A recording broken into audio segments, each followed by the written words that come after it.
Tú no estás solo. Por eso es que cada día estamos aquí. Cada día y cada vez que tú quieras, porque abres nuestro Facebook, Carmen González Clínica de las Emociones, y entras. Y entonces vamos a estar juntas. Porque cuando yo hablo, estoy hablando para ti. Estoy hablando para todas aquellas personas que pueden sentir que algo hay que acomodarse por dentro. Bueno, mi nombre es Carmen González, si no me conocen, y soy la directora de la Clínica de las Emociones, y este programa se llama Tú no estás solo. Imainaya Kashkanki, Kamisaraki, Hogwe. Esta es mi presentación, quiere decir cómo están, para todos los que hablan quechua, los que hablan aymara y los que hablan shipibo. Ojalá que todos supiéramos el idioma aymara y quechua. Ojalá. Algún día tendrá que ser, aunque sea que conozcamos las principales palabras, aunque sea que veamos en las calles la traducción de las señales de tránsito. Tenemos que saber ese idioma que lo tenemos dentro, querramos o no, seamos conscientes o no. Bueno, vamos a empezar el programa hablando de un tema bien interesante, porque si bien alguien nos escribe y no podemos hacer terapia por correo ni por Facebook, sin embargo nos sirven porque son temas que nos tocan a todos. Hay una carta que ha enviado, una notita, una chica que se llama Roxana. Perdón, ¿se llama Roxana? No se llama Roxana. Creo que sí, se llama Julita. Julita dice que es madre. Vamos a analizar, porque lo que yo diga va a ser para usted, con certeza. Porque todos tenemos de todo. Lo único que alguien lo tiene con luna de aumento, enorme, lo que yo tengo poquito, o sea, me sirve para mirar lo que tengo con luna de aumento. Y cuando alguien tiene una gran emoción, yo también tengo un poquito, y entonces sus penas, sus iras, sus frustraciones, sus castraciones, va a servir para que yo me vea como con luna de aumento en el otro lo que yo tengo. Pero me olvidaba de algo importante. Ayer tuvimos un empate en fútbol. Y entonces, antes de empezar con el caso de Julita, vamos a hablar también de las emociones que se ponen en estos partidos de fútbol. Y esto es muy importante. Hoy en la mañana me invitaron al Canal 7, en el noticiero, y hablé sobre eso. Miren, nosotros, los seres humanos, nos acercamos a la pareja, al trabajo, a pensar en el futuro, al fútbol, con lo que tenemos dentro. Esto quiere decir que, por ejemplo, si alguien está tronchado de la infancia porque tuvo carencia, porque hubo una madre muy persecutoria, una madre que pensaba en ella, una madre que se murió, un padre violento, etcétera, etcétera, o también un padre lindo, tolerante, como ahora, cuando la gente se entera el daño que hace, la violencia cambia, y en eso realmente me apunto por las madres peruanas, porque cuando se dan cuenta del daño cambian y empiezan a cambiar. Entonces, cada uno se acerca a la vida, a cualquier área de la vida, con lo que tiene en el alma. Por eso no existe casualidad y mala suerte. Por ejemplo, una niña que no haya tenido padre probablemente va a demorar en surgir en el trabajo hasta que toma pista. ¿Por qué? Porque no ha tenido quien le dé un empujón inicial, que es la figura paterna. Pero cuando las personas que no han tenido un padre empiezan a querer salir adelante, nadie los para. Todo tiene pro y contra. Hay chicas que han comenzado la vida con un padre, que ya las ha querido un montón, van a un trabajo y hacen todo, ven al jefe y parece que es su padre. Pero hay un problema también, que si mañana el jefe las rechaza, se sienten morir como si hubieran sido rechazadas por el padre. En cambio, las personas que se demoran, que no han tenido padre, se demoran, pero cuando agarran pista, no las para nadie. Claro que también hay muchos que por no tener padre se sienten que no valen y no saben que ese es el origen. Entonces, al fútbol, cada uno de nosotros se acerca con lo que tiene en el alma. Una persona equilibrada le gusta, disfruta del fútbol, pero no va a soñar con que vamos a ser campeones ni vamos a ir al mundial, dada la realidad de hoy. No sé si mañana seremos mejor.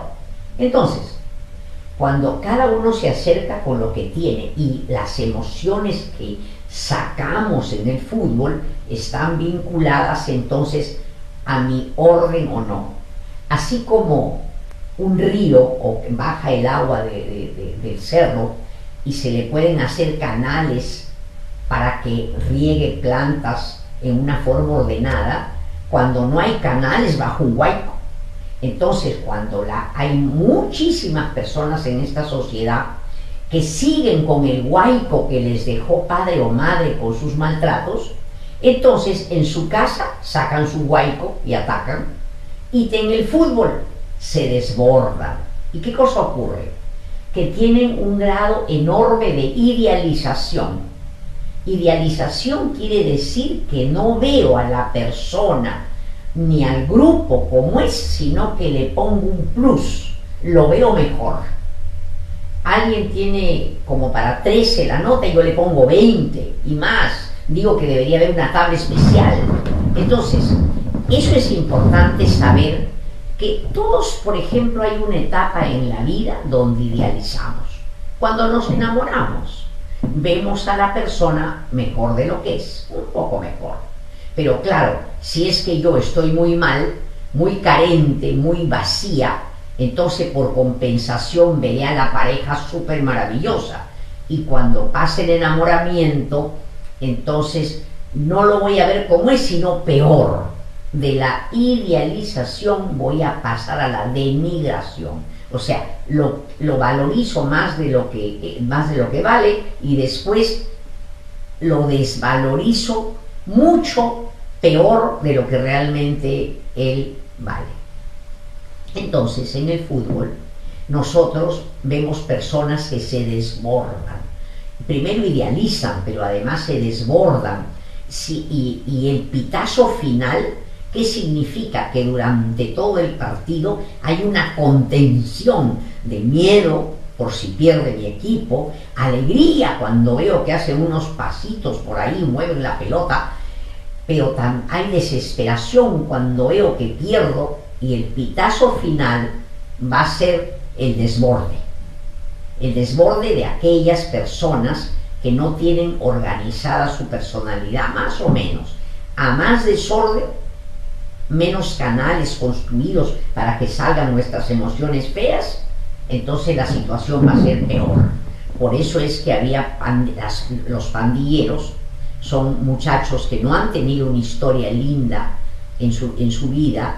Las madres no han sabido canalizar sus emociones feas que tenemos todos al nacer, y cuando pierden, entonces hay un desborde, no aguantan la furia y entonces matan al contrincante, porque el que es de un partido mata al otro, porque en el otro va a personificar toda la rabia y frustración que le ha dado que no hayan ganado su equipo o que le hayan ganado. Entonces hay un desborde. Entonces, si bien el fútbol es bueno porque nos abre un canal para allí colocar nuestras emociones, una cantidad de emociones, sin embargo, cuando no hay otros canales, se producen huaicos. Miren, ¿cómo así hacemos que un hijo no tenga estos desbordes? Nosotros tenemos que canalizar nuestra cólera cuando la criatura nos frustra. Cuando el hijo no hace lo que yo quiero, me aguanto mi cólera y en lugar de bajarle un huaico de insultos o de gritos, me tranquilizo y le explico. Entonces el chico aprende a tener también unos canales internos para él después no bajar la violencia. Pero cuando no se produce eso, vienen toditas las enfermedades emocionales. Pero seguimos hablando de fútbol. El fútbol es importante. ¿Por qué?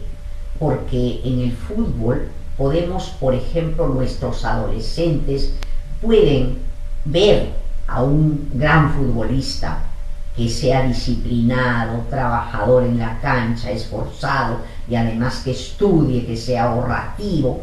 Entonces, porque hay futbolistas que han sabido canalizar sus ingresos y tienen su novia, su enamorada, no sé, pero ese es ha comportado así ese futbolista porque ha venido más estructurado, y entonces son buenas estas figuras porque el adolescente, como el adolescente nos ha traído abajo a los padres en la primera etapa y ha dicho que somos un disparate y que nada de nosotros le gusta y nos critica, es importante que encuentre estas figuras como para querer emularlas, para querer ser como ellos. Pero ¿qué ocurre? En la práctica, los futboleros, muchas veces, una parte, vienen de hogares muy traumatizantes. Entonces, ¿qué ocurre? Que solo se dedican a los carros grandes, a los gastos enormes y a las mujeres. Entonces, estas son figuras negativas para nuestros adolescentes. Pero también es importante, cuando hablamos de fútbol, hablar de otra cosa. Cuando estamos en grupo, se produce un fenómeno, una psicología de masas. Nos despersonalizamos. Mejor dicho, podemos despersonalizarnos. Dejo de ser yo y el grupo grita y vocifera y yo con ellos. Y se enfurece y me enfurezco más. Está comprobado que una furia individual es infinitamente menor que una furia colectiva, y todos nos contagiamos de esa furia porque es el fenómeno de masas. Entonces uno siempre tiene que estar, estoy en un grupo, en un meeting, pero estoy en lo mío, soy yo. Yo recuerdo que cuando mi hija era pequeña, vino un grupo que llegaron al country, una cosa así, llegaron un grupo de música, y entonces en el periódico salía que iban desde las 3 de la mañana, 4, llevaban a los padres estaban desesperados con este grupo. Entonces yo fui a verlos, pero fui a mirar, y entonces cuando sacó la cabeza uno de ellos, no recuerdo el nombre, pero eran unos que andaban con unos vestidos largos y unos para echarse aire, se echaban, ¿no? Estaban ahí con sus abanicos. Entonces yo me acerqué, estaban en el paroxismo. Paroxismo quiere decir en el límite ya, en el extremo. Estaban gritando. Entonces yo hice una prueba.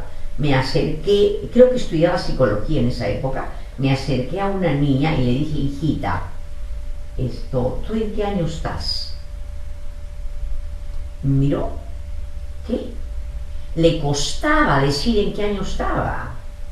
Y le dije: ¿y tu examen cómo saliste en el último bimestre? Me miraba, pero ella no estaba en ella, estaba en otro lugar del mundo. Y por último se molestó y se fue. O sea, no me pudo contestar porque uno en el mundo interno tiene partes.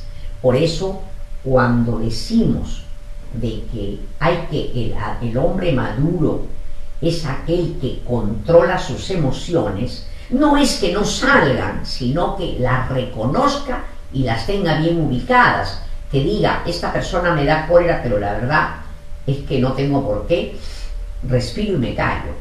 Mi hijo me da furia, respiro y digo no. Conocer las emociones no es que de repente me salen y entonces yo me doy cuenta que soy alterada y a veces me pongo bien buenita. Eso no es conocerse. Conocer es ver la emoción que me produce determinadas cosas en el momento que salen y las controlo. Entonces, esta chica, por ejemplo, la identidad de ella había desaparecido. Ya no sabía ni quién era la criatura. Entonces, ese es el fenómeno de masas. Entonces, el fútbol nos sirve, y un pueblo tiene que tener cultura, es un canal para las energías, debe tener arte, debe tener su deporte también. Es importantísimo, por eso es importante que se hagan los Panamericanos, porque de ver tantos, si yo nomás cuando veo en RPP que sale una señora corriendo, yo digo: caramba, ¿por qué no soy más joven? Voy a salir también corriendo en la maratón. Imagínense que los chicos amanezcan a la vida y vean canchas de fútbol, vean que el Estado promueve concursos. Ellos les dan, uno ama lo que conoce, entonces como conocen eso se les va a despertar algo dentro. Cuando se conversa, por ejemplo, con un gran artista, se conversa con un gran deportista, uno le pregunta, ¿cómo así se te despertó la idea? Y, porque alguna vez yo vi, etcétera. Me acuerdo que una vez conversé con un policía que trabaja en Aramburú, Vergara se llama, que este policía tenía su grupo musical de boleros de hace pues 20 años.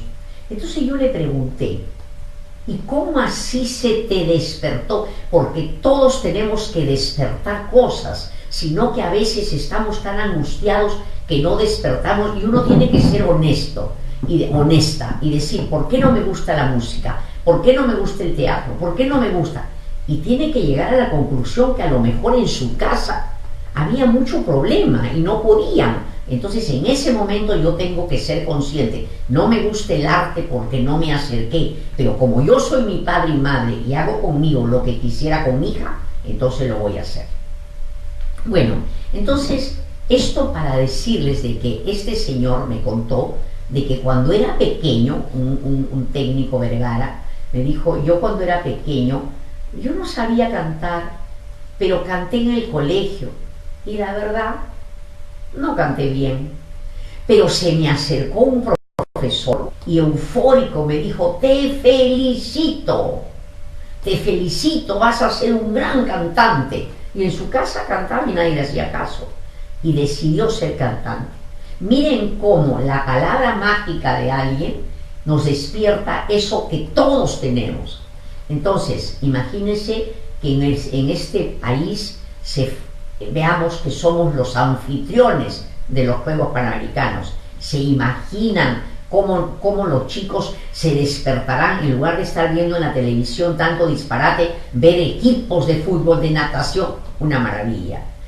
Uno ama lo que no conoce, por eso hay que conocer, no hay que decir nunca no, porque no sabemos, no lo conocemos. Entonces, esto a propósito del fútbol. Entonces también hay otras cosas. Cuando la persona es muy primitiva, porque nos acercamos a los animales o al hombre superior. Nos acercamos al animal cuando reaccionamos con violencia, cuando no pensamos antes de hablar. Entonces, mientras las personas no es que son malas, es que tienen más trabajo por hacer, porque no les han despertado sus emociones buenas, porque no han sido padres tolerantes. Entonces, cuando la gente regresiona, y en el fútbol regresionamos, porque el fútbol es como la religión, hay un chamán, hay un cura y todos vamos detrás. Claro, van más detrás aquellas personas que han estado tan solas en la infancia sin un padre o una madre amorosos, que tienen que ir detrás de algo para ser alguien siquiera, porque el fútbol da sentido de pertenencia, pertenezco a algo. Peor es estar en la calle, como un apátrida, a ver, que le pregunten de dónde es usted. No tengo país. La gente cuando está angustiada no tiene de dónde ir, no sabe lo que son. Entonces esto da sentido de pertenencia. Pero como les decía, cuando la persona es tiene muchos impulsos, muchas pulsiones y no ha tenido canales, entonces en estos grupos regresionan a etapas primitivas, y por eso ustedes verán que hay gente que se pinta, las barras van pintados, mismos chunchos de hace años de las cavernas. Eso quería decir para saber y para que usted también le guste el deporte, pero se mida, ni idealice ni tampoco denigre. Tampoco hay gente que dice, no quiero saber nada del fútbol, son una porquería. No, nadie es malo, estamos mal porque el Estado no ha favorecido el fútbol o el deporte, y porque en mi casa no ha habido un deporte. Cuando he tenido deporte en mi casa, gimnasios, bueno, lo sigo, muy meritorio, pero más meritorio es que en mi casa no haya habido en mis padres ni deporte, ni arte, ni cultura, ni música, y yo me vaya a mi gimnasio, yo escuche mi música. Eso es más meritorio, porque es creación propia. Eso se puede hacer cuando hay una tranquilidad. Bueno, hasta ahí lo del fútbol, porque me parece muy importante. Ahora vamos a continuar, Yuli, con tu caso. Mira, Yulita dice de que tiene, voy a mirar, porque no veo bien, Yulita es madre de un niño de 3 años, y acá plantea varias cosas, que vamos a ir analizándolas punto por punto. Primero dice que el niño le dice: mamá, tú eres mi novia.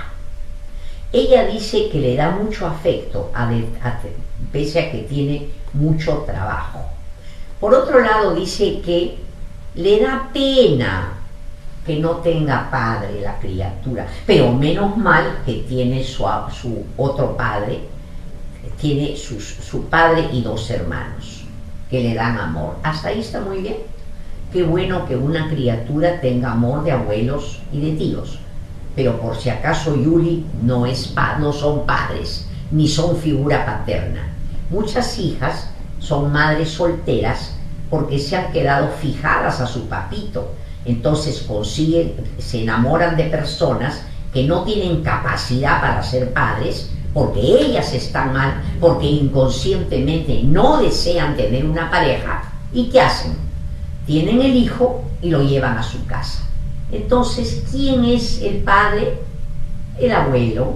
Entonces la hija cumple con su deseo de ser esposa de su padre, y ambos tienen a su hijito. Y encima cometen el error grave de decirle: dile papi, el abuelo es papá. No, señor. Usted al que pasa vendiendo helados le dice abuelito.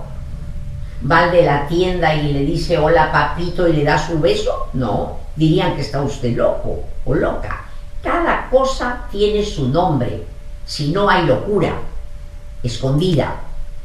El abuelo es abuelo, no es mamá, ni papá, ni tío, porque eso es como que este lente yo lo voy a llamar, ¿qué cosa? Helado.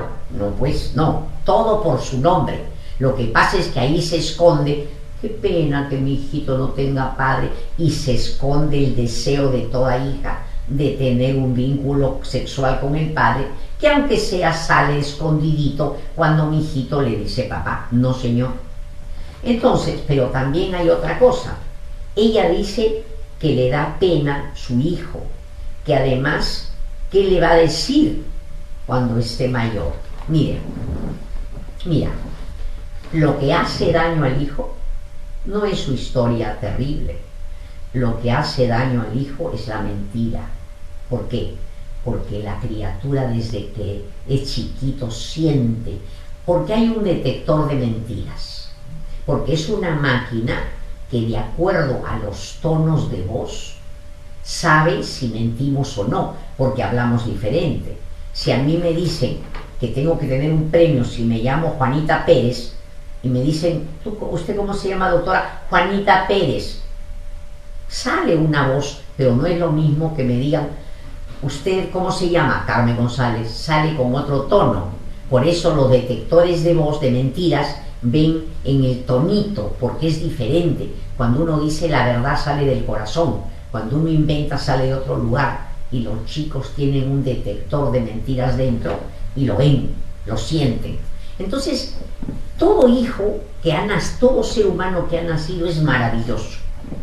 Y si no está con sus padres, es porque no pudieron, o porque él es un infantil y le da miedo porque no ha tenido buen padre y quiere escapar, no quiere el hogar porque a lo mejor la madre le daba temor.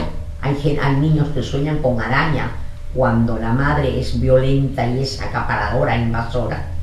Puede haber un hombre que se crió solo y se ha acostumbrado a su soledad y no puede tolerar a la pareja, pero como todos tenemos un deseo enorme de reproducirnos, porque si no ya la tierra estaría deshabitada y seca. Animales tenemos el deseo de reproducirnos, entonces tienen un hijo y pero no tienen capacidad para estar con él. No es que no quieren. No, si tú que me estás escuchando, tú no tienes un padre cercano, dices que te abandonó, no te abandonó, no pudo estar contigo, pero tienes que agradecer la vida. Entonces, si mi hijito no tiene padre, yo tengo que decirle, hijito, tú tienes tu papá lo tienes en los músculos, en la sangre. Él y yo lo tuvimos por amor, porque todos en el instante de la cópula queremos estar, salvo que fue una violación. Tú hemos querido tenerte, pero tu papá no puede cumplir con su tarea, papá, porque él no tuvo papá y no sabe ser papá. Ahí no se miente, es verdad. Y yo, como no sabía que él no sabía ser papá. Me gustó porque me abrazó rico y bueno, te tuvimos por cariño. Pero no es que no te quiere, es que no cumple con su tarea. Nada más. Todo depende, Yuli, de la forma como hables. Si tú te va a dar rabia, pena, no haber tenido pareja, porque de la infancia no tuviste pareja, porque recuerda que las emociones son de la infancia, entonces con una voz dramática le dirás, hijo, tu papá, te echarás a llorar. Y entonces la pobre criatura creerá que es un drama. No, qué lindo que vives, te tuvimos con amor, pero tu papá no cumple la tarea y yo no supe escoger, pero acá estamos. Listo, estás vivo. Eso es otro cantar, ¿no es cierto? Entonces, Yuli, no te preocupes por no poder, con el temor de que ¿qué le vas a decir? Le vas a decir eso, la verdad. Se acabó. Bueno, ahora nos vamos en una pausa y regresamos en un instante para seguir hablando de Yuli, porque la vida de Yuli también es vida nuestra. Permiso.